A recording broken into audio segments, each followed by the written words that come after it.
はい、こんにちは。MD ジャックです。愛です。耳の妖精ミミです。今回は KZ-EDXS 気軽に買えるエントリーモデルですね。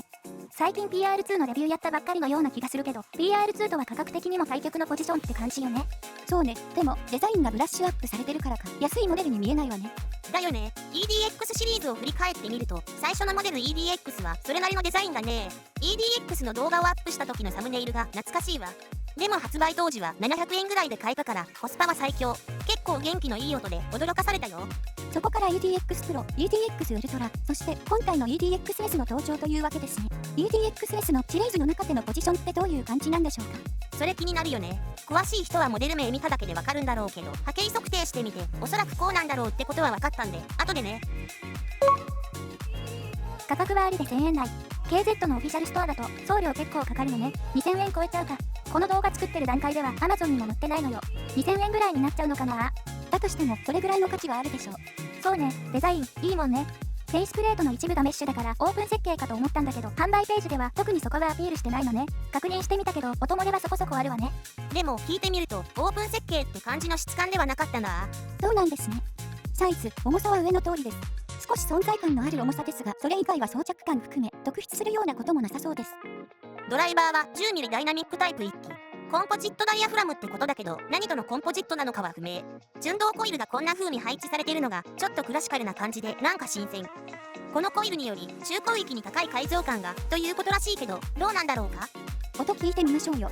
そうだね。クラシックチューニングっていうワードも気になったんで、初代 EDX と一緒に聞いてみるよ。音質調整基準は前回のレビュー同様、2つのモデルの特性を足して平均化したもので、イヤピはバンドル品を使用。EDX はジョイント部が EDXS とは違うタイプなんで、ケーブルは各モデルの付属ケーブルね。はい、了解です。ではどうぞ。音量上がります。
はい、サウンドチェックでした。思ったより違いが少なかった気がするんですが。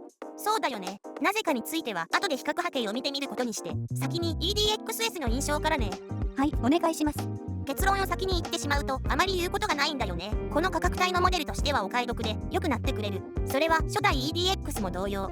それを踏まえた上で低域 50Hz あたりはしっかり出ているものの、200から 100Hz あたりはさほどでもないので、低域の存在感はありつつ他帯域との住み分けができている感じ。 KZ の低域が好きなんだよという人にはちょっと物足りないかも。ベースラインは追いやすいけど逆に中高域にマスクされ気味。ドラムのキックは両管よりビーターのアタック優先な感じ。愛はこの低域の感じ好きです。次は中域ですね。EDX の他モデルとほぼ同じようなカーブ、特に大きな減衰という風には見えないけど、これ以上減衰するとちょっと気になるギリギリなところにも思える。中高域から高域、かなりしっかりしたチューニングで低域を圧倒。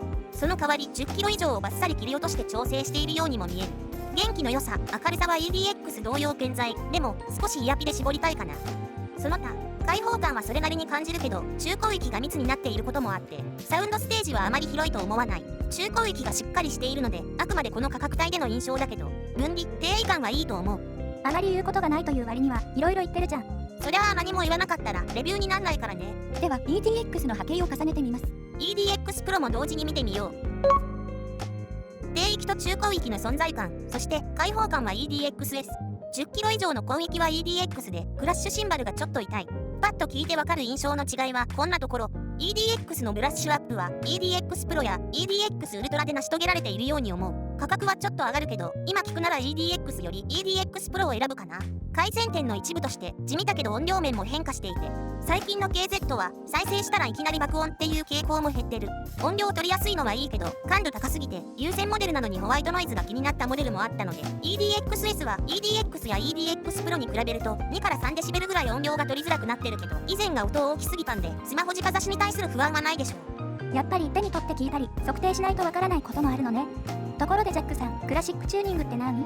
これは比較波形でわかると思うけど、カーブに似た点が多いよね。 EDX が発売された2020年当時のチューニングをクラシックチューニングとして、それをベースにモディファイが加えられた EDXS はシリーズの中で中高域に特化したモデルだと捉えていいんじゃないかな。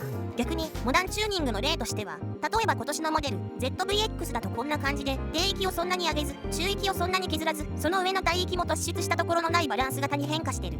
なので EDX シリーズとして2023バージョンのテイストを加えたよってことなんだと思う。中高域は純動コイルの効果もあってかしっかり出ていたり、高域が痛くなくなったりとね。とはいえ EDXS の中高域が目立ちすぎる傾向なので、せめて6キロあたりは少し絞りたいと思ってイヤピをファイナル E に変えてみて効果は感じたね。パッと聞いた印象はとてもいいんだけど、長時間のリスニングだと中高域を少し補正しないと疲れるかも。